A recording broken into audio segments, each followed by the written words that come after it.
Саламатсыздар ма үйренушілер, кезекті сабағымызды бастаймыз. Яғни бүгінгі сабағымыздың тақырыбы ол қатынас өрнектері мен шартты өрнектер. Ең алдымен бұл тақырыпты айтпастан бұрын C және C++ ақиқат және жалған деген жаңағы тақырыптарға тоқталайық. Ақиқат ол true деген ағылшынша мағынасы солай аталады. Ал ол нөл емес бүтін санды білдіреді. Ал жалған ол false, ол нөлді, бүтін сан нөлді білдіреді. Енді бұл жерде бұл қалай болып кетті деп түсінбедіңіз бе? Мейлі, біз соңғы практикалардан оның не екенін көрсететін боламыз. Асықпаңыз. Ең алдымен біз бүгінгі тақырыбына келейік. Қатынас өрнектері. Қатынас өрнектері ол бір екі мән арасындағы үлкен кішілікті анықтайтын операция. Мысалы, операция ол жерде мынандай түрлері болуы мүмкін. Мысалға, кіші немесе тең, үлкен немесе тең, немесе тең емес сияқтылар. Бұл бізге мектептен мәлім. Мына жердегі тек қана мына екеуі тең және тең емес деген математикада мындай жазылмауы мүмкін. Енді қатынас өрнектерге мысал, екі мән берілген. А тең 10, Б тең 11 деген сияқты. Ал соны А үлкен Б. Бұл нені білдіреді? А үлкен Б деген. Бізге сұрақ қойып тұр ғой. А үлкен Б ма деп. Енді бұдан екі түрлі жауап шығуы мүмкін. Жалған немесе ақиқат. Мына жерде көріп тұрғандай мәнге байланысты бұл жалған.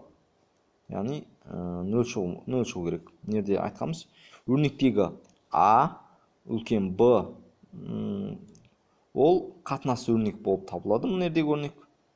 Ал егер А Б-дан үлкен болса, яғни А үлкен болса, онда бір ақиқатты қайтарады. Яғни бір болады мынаның мәні. Ал егер олай болмаған жағдайда, ол жалған болады. Немесе Б үлкен деген сөз. Енді нақты көрейік практикада. Ең алдымен осы мысал көшіріп ала салайын. Енді қараңыздар, қанша шығады екен көрейік. Әрине нөл шықты.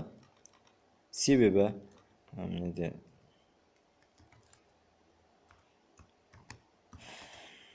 нөл шықты. Себебі бұл А үлкен емес. А керісінше кішкене. Ал егер нерге 12 берсек, бұл кезде үлкен болады. Онда 1 болады. Ал 1 дегеніміз ол ақиқатты білдіреді. Ал 0 дегеніміз ол жалғанды білдіреді. Енді қайтадан слайдқа оралайық.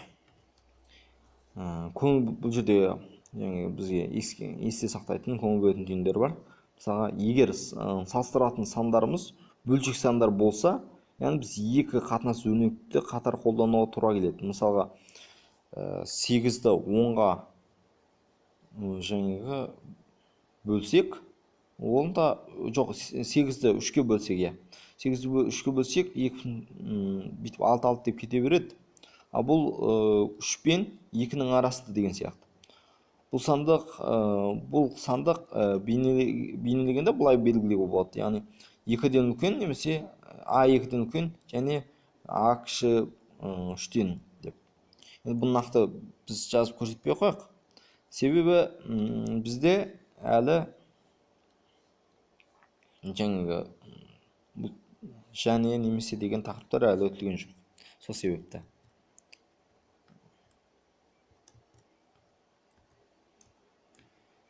Енді шартты белгілер тоқталайық.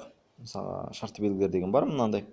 Бірінші өрнек, ол егер ақиқат болса, онда мынадегі екінші өрнек орындалады. Ал бірінші өрнек жалған болғанда, үшінші өрнек орындалады. Яғни мынада көрсек, бірінші өрнек, мына өрнек ақиқат болса, мысалы, мына жерде 0 жалған ғой. Онда 200 шығады. 200 болады. Ал егер нерде бір ақият болғанда, ол бірінші мән шығады. Ал нерде -2 дегеніміз нөлден басқа мән ғой. Онда ол және де ақиқат бола береді, яғни 100 шығады. Нерде А плюс Б. Енді бұны шығара алмаймын, себебі аға байланысты болады. Мен оны кодты нақты көрейік. Нерде мен дайындап қоямын. Мынаны соң тартта айтатын боламыз. Енді мына жерде мынаны не алмай қояйын. Мына жерде мына керек емес, комменттерге ала салайын. Көрейік. Не? Біріншісі деп, мынаны бірінші деп жазайын. Етпесе түсініксіздеу болуы мүмкін. Біріншісі ол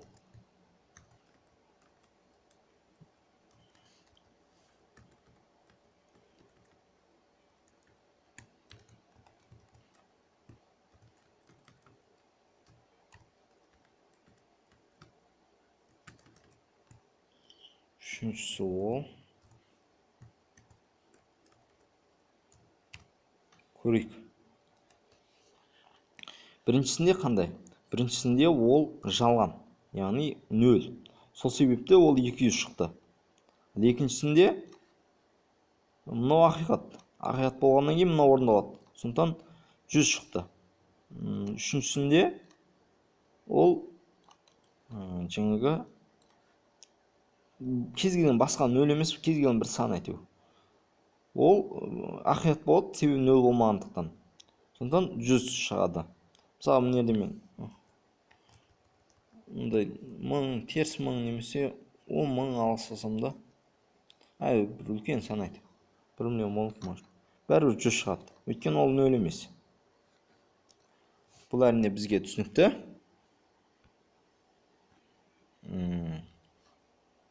Слайдқа қайтадан оралайық. Енді анауда аға байланысы болады. Бұл жерде аға берілген мәнге байланысты. Бұл өткен түсінікті деп ойлайық. Келісім неге өтейік? Мысалға, бірінші мысал. А тең 3, Б тең 2 болса. Ол үшін мен оны дайындап қойғам. Кодпен көрейік. Мысалға, мұнан алайын.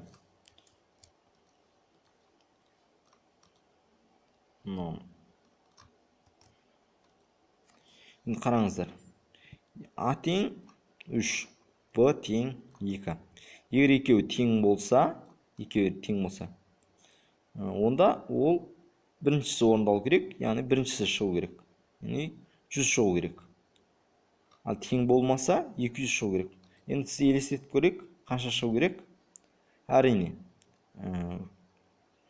200 шығу керек. Себебі бұл екі мән тең емес. Көрейік. 200 шықты. Өйткені бұл екі мән тең емес. Егер екеуін де тең қылайық, ол кезде 100 шығатын еді.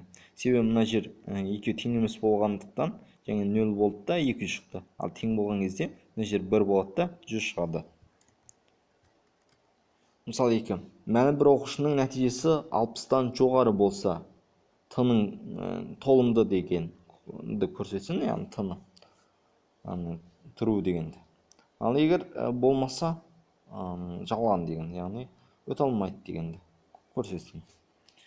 Енді көрейік. Бұнда мен кодын жазып қойғам. Мынаны көшіріп ала салайын. Мен қайтадан көшірейін. Міне, ең алдымен көрейік. Бұны жаңағы бірінші жазу формасы. Мына комменттерге алсайын. Бізге бір мән берілді, баға. Яғни 90. Шығарайық нәтижені. Нәтиже қандай болар екен? Бұл оқшы толымды болар ма екен, толымсыз болар ма екен? Көрейік. Әрине, шығарылатын текіс ол символдар. Сондықтан біз неде с кілттік сөзін пайдаландық. Бұның мағынасын білесіздер. Ол с деген ол шығар дегенді білдіреді. Енді қараңыздар.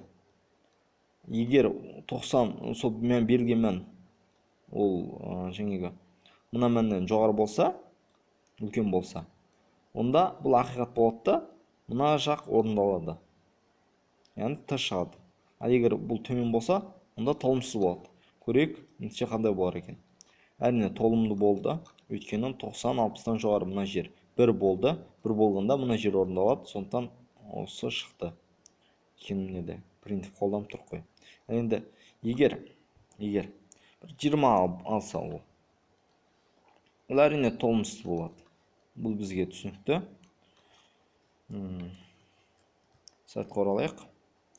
Мысалы үш. Мән бір оқушының нәтижесі 90-нан жоғары болса, аның көрсететіні 60, аны көрсетсін, ал 60-тан кіші болғанда сыны көрсетсін. Ал екеуінің арасында болса, онда b-ны көрсетсін дейік. Онда оны қалай жазамыз? Енді осыны ала берейік. Егер нәтиже дейік, егер нәтиже 60-тан қандай еді? 90-нан жоғары болса және 60-тан жоғары болса, немесе 60-тан төмен болса, 90-нан жоғары болса, қандай жағдай болады? Егер мынау ақиқат болса, онда аны көрсету керек. Ал ақиқат болмағанда не 60-тан жоғары болуы мүмкін, немесе 60-тан төмен болуы мүмкін. Ал ондай болмаған жағдайда ол екі түрлі мән болуы мүмкін.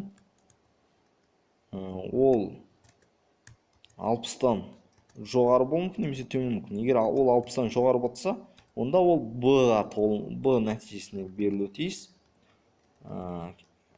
Кешіріңіздер. b нәтижесі берілуі тиіс. Ал егер одан төмен болса, ол енді толымсыз, яғни с алу керек. Енді көрейік, нәтиже қандай болар екен. Әрине с алады. Бұл өткен себебі ол 60-тан да 90-нан да төмен. Егер бұл 65 дейін, 64 жайды, онда ол b алады, міне көріп отқандай. Ал егер ол 90-нан жоғары болса, 98 алсын, онда ол а нәтижесіне лайықты. Мына жерде бұл түсінікті деп ойлаймын. Сайтқа қайтадан оралайық. Сабағымыз аяқталған екен. Кездескенше сау, саламат болыңыздар. Сабақ аяқталды.